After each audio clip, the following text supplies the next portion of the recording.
আসসালামু আলাইকুম, কেমন আছেন সবাই? আশা করছি সবাই ভালো আছেন। আমি আল্লাহর রহমতে অনেক ভালো আছি। তো আজকে আরেকটি নতুন রেসিপি নিয়ে চলে এসেছি। আজকে আমি রান্না করে দেখাচ্ছি ডিম দিয়ে কলার তরকারি। তো সেহরিতে কি রান্না করব ভেবে পাচ্ছিলাম না।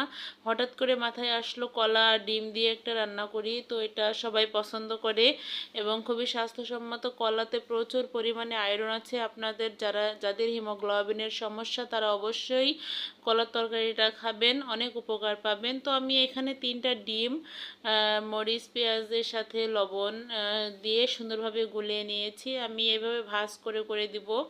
তো আপনার যেভাবে ইচ্ছা সেইভাবে ডিমটা ভেজে নিতে পারেন।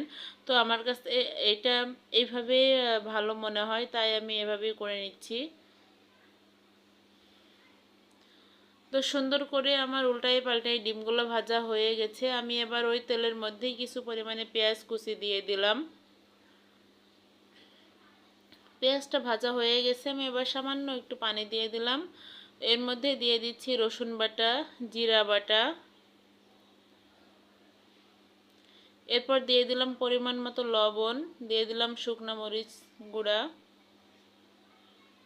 ধোয়া আসছে এই জন্য রান্নাটা দেখতে অসুবিধা হচ্ছে। এরপর দিয়ে দিলাম হলুদ।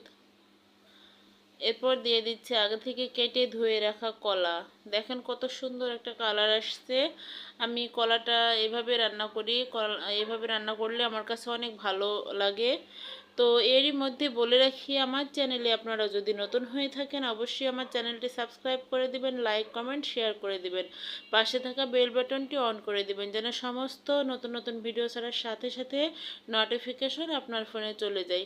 তো কলাটা আমার কষানো হয়ে গেছে এরই মধ্যে। এরপর আমি ডিম দিয়ে দিলাম এবং এর সাথে পানি দিয়ে দিয়েছি, ঝোলের পানি।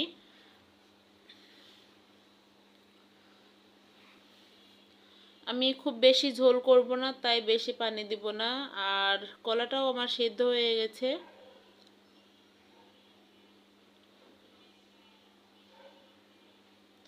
তো দেখেন কত সুন্দর টকবক করে ফুটতেছে।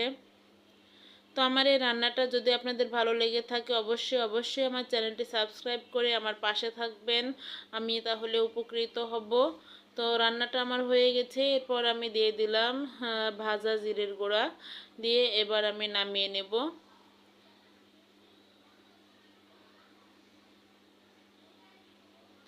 তো রান্নাটা হয়ে গেছে। আমরা এরপর ছেড়ি খাবো, ছেড়ির টাইমও হয়ে গেছে।